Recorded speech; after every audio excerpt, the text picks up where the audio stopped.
My fellow Manchester United family, sit is what I'm doing. I'm sitting before you on this rather drizzly and dreary summer's afternoon here on Tuesday, the 15th of July. And you would have seen the news.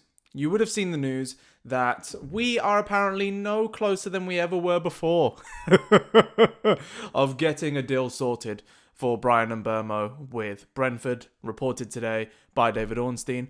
Conflicting reports everywhere, but if I'm going to believe someone, it's probably going to be him. His is the news that we all jumped on in the first place. Well, I certainly did, which was now 45 days ago. But we asked the question that I'm asking in the title of this video that you can tell by the thumbnail. When is it time to give up on this deal? Or at least to look elsewhere? Let's get into it, okay? First of all, drop a like on the video if you enjoy what I have to say, and comment if you have something to comment on as well, because there's a lot of conflicting opinions on this, and really it boils down to two camps. Either we have gone in too deep and we have to just get the player that we want, stomach whatever couple of million we have to go over budget, or we draw a line in the sand and we walk away. Now, I just want to take you back 45 whole days ago, a month and a half ago. Back then, I said at that time that there was no need to really panic because Arsenal weren't moving, Newcastle weren't moving, Tottenham weren't moving. Yeah, Liverpool and Manchester City, they're outliers. One's the champions, one's probably champions-elect. Whatever, right? They're going to do what they tend to do. However, with Manchester United, I was kind of under the thing of like, they're not moving, so we don't have to panic just yet. That's kind of how I'd been thinking. And 45 days have elapsed where we could have been 2 players up and focusing on other targets and getting some outgoings. Instead, we're on the same target. No outgoings have really left the club.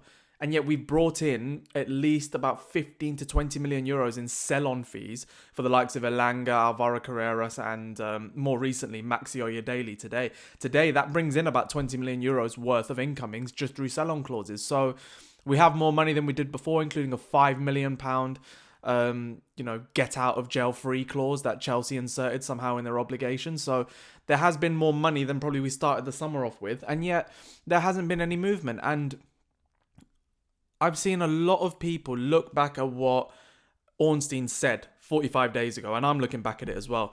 And what it essentially is, like his report then, which we all jumped on, like I said, I did as well, was that Mbeumo is giving his priority to us. He wants to join us. We're going to start the process. So Cunha looks like it was done really quickly, but in reality, he had his new contract in January with a release clause. We'd probably said at interest back then. So we're having to play a bit quicker now because every single day is in the limelight ever since that Ornstein publication, because then everyone jumped on it. You're seeing Romano do what he always does and telling me what he has for breakfast instead of actually telling me, if there's any significant changes in the deal. They're just reporting the same thing over and over again. So we're at that kind of perpetual state of will it, won't it, and everyone's starting to get annoyed, including me. Okay, I'm annoyed. I'm annoyed by this whole thing now because you can't tell me that this is a player that isn't worth the hassle, because going into his prime years, he's Premier League proven, he's fantastic. If we sign Bryan Mbeumo, even at the end of all this saga, it's still a fantastic deal. If we end up getting Mbeumo, and I'll say this now, if we still end up getting Mbeumo before the US tour and he's able to fly out with them, brilliant. Do you know what I mean? That's still 2 key signings for a team that, yes, we finished 15th, but financially, the financial peril that we're in doesn't match up to the desperation of where we finished. All that it's really done, because of years of mismanagement, means that having a season like last season has just put us into a worse position, and it might galvanize the fans into thinking we need to act, but it's crippled our ability to act. So both of those things are constantly seesawing against each other, and I think losing out on that Europa League, losing out on Champions League football has tilted it that way, and we're seeing that now.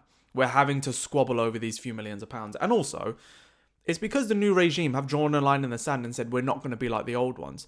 If we had Ed Woodward, Murtaugh, Arnold, whatever, I guarantee you the Mbeumo deal would be sorted by now. 1,000,000%. But not for the numbers that we're quoting. It would be sorted for about 75 to 80 million pounds. And giving him whatever he wants as a contract. Cunha's deal is actually fair. It's done in installments in terms of fees, but it's also a good wage. We're trying to get the same for Mbeumo, which is worth the wait if we end up getting it done. But all these people that said, we need to be quick, we need to, all these lot would have got deals done in the past. Like, yeah, we spent loads of money, but we got deals done. Those deals are the reason why we are where we are right now. Put it this way. Rasmus Højlund, who I still want to back as a striker. Like, I don't think he's good enough to be the leading striker, don't get me wrong, and I want more experience up there, but he's ours now, so there's nothing we can really do about that. But his fee was 75 million fixed. 75 million euros fixed with 10 in add-ons. We're trying to do 40 million fixed and 20 in add-ons for Mbeumo. Do you know what I mean? We are shifting completely. So I'm all for waiting a little bit longer in order to get the deal done, but too much time has elapsed at this point and not enough movement has gone on. Like, we're still at the point now where Ornstein today has said that there is a significant gap in valuations, which is a few £1,000,000. Like, people will be in the camp of, let's just get the deal done at this point. We're in too deep. Others will be in the camp of, let's wait. Where am I? Honestly, I would love nothing more than to see Mbeumo in a Man United shirt. I would love nothing more than to have, a bit of a sunny complexion to this otherwise dull few days. But I'm still, wary of where we are financially. And I think it's going to take a few more situations like this where we're going to have to draw a line in the sand and be a bit slower in order to get the money for the deals that we want to do. Because, like I said, had we been this sort of frugal and this clear in our bargaining position over the past 10 years, it wouldn't be happening. We wouldn't be in this position. Nevertheless, we're still buying great young talent. Not good enough to go into the first team, I get that. And it's very annoying that we're not buying players for the first team as quickly as we are for the academy. I hear you. But I said this in the last video. If we were doing that kind of recruitment for the past 10 years, we wouldn't be in this mess either. So we are still putting in the building blocks elsewhere, but the first team has to be the priority. And with Bryan Mbeumo, he's recently just gone into training with Brentford. We're still seem to be dragging our feet. We don't know if it's a case of us dragging our feet or Brentford keep upping the ante. It seems like some of the more serious reports are that Brentford gave us something that we thought we could go with. We've given them that. They've gone back, reneged on all of it. The teams are hearing all of the fans' unrest, but they're also seeing all the other deals go out. Like Kudus moving, like Bino Gittins, like Morgan Gibbs-White, and they're upping the ante on the price for Mbeumo. And now Nottingham Forest are in for Visser, so if they lose Visser and Mbeumo, they're going to have to maximise the amount of money they can get for both. They might lose Visser for 25 million. Do you know what I mean? So it's really sticky, and the biggest issue is obviously that we've got no outgoings either.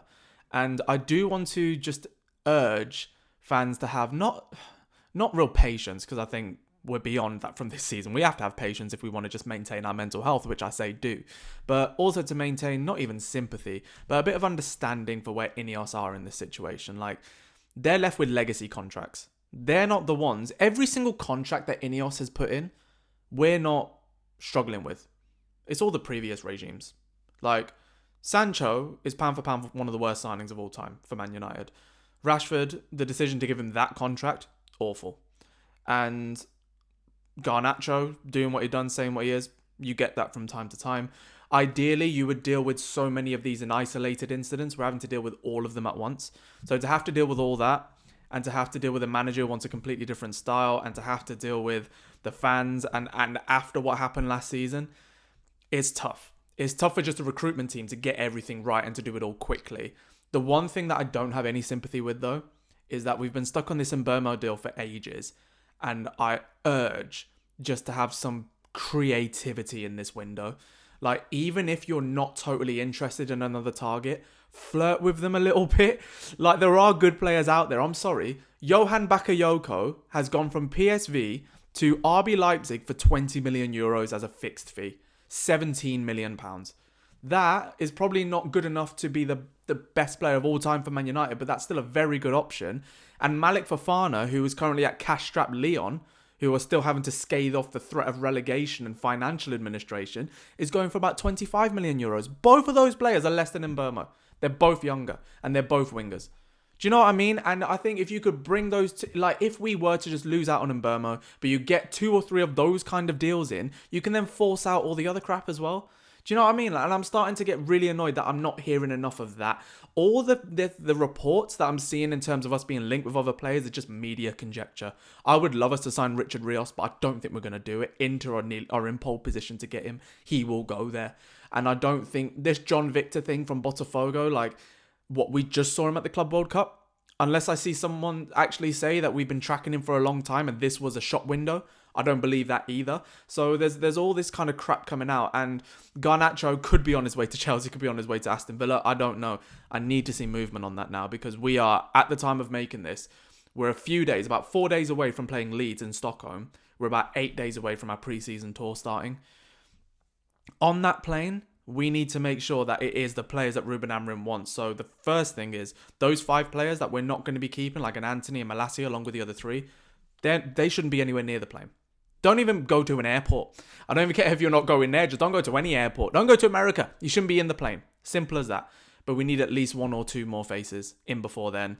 And this sort of chat in the 15th of June was too early. But this sort of chat around the 25th was like, okay, we've now got a month until this happens. We've got the 1st of July deadline, all that. We've had the 1st of July deadline. We've had money coming in. We've had all this stuff happen and still no movement.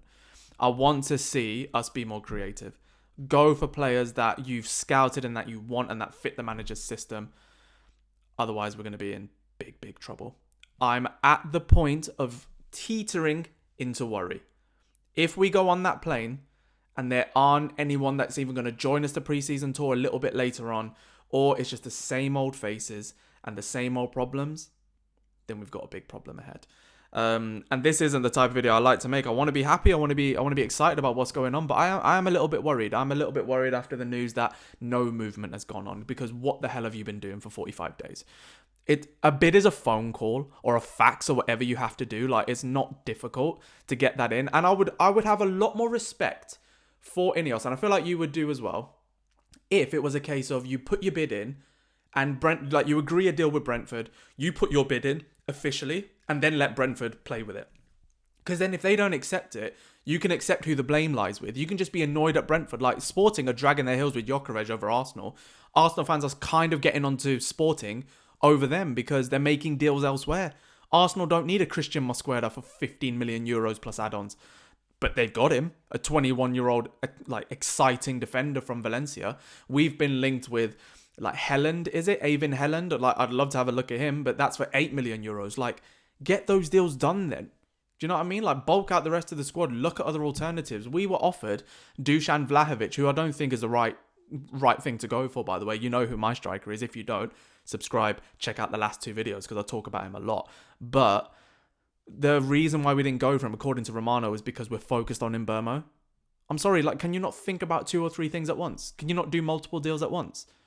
Like, as soon as that phone call's up and you have to wait for something, work on something else while you're waiting, it's really irritating. And this is where the recruitment team need to buck up their ideas. Like, it's not about just being quick. It's not about just being decisive. Be creative. And we have one of the biggest talent pools in the world, one of the biggest scouting networks in the world, to use it. Because what if I said to you, going back 5 seasons, if we'd have bought Caicedo for 4 million, and then we'd have bought Julian Alvarez for 15 million, we'd either have really good players or we'd sell them on. Like, get that Helen deal over the line then, if that's who you want. Get another deal over the line. Like, why Sven Nippan had to go to Man City, I don't know. But get those deals over the line if you can't give us the marquee ones. Because then at least we can be like, that's your direction, that's where you want to go. At least you're doing something and you're working on something. But right now, we're just having to scrimp and save over the most tenuous of circumstances when the guy we want is right there. Now, I hope that maybe we can talk to Bryan Mbeumo's representatives and get them to sort of broker a deal on their side with the club-to-club talks appear to have reached an impasse. And then if we reach that impasse, move on. I'm not in this mood of digging your heels. I'm not in this mood of acquiescing to what the other team wants. We've been doing it for so long, and that's why we are where we are. We need to be more patient in this, and I get it. The patience is over now. 45 days is long enough, I believe. 2 weeks is long enough, in my opinion. But move on now.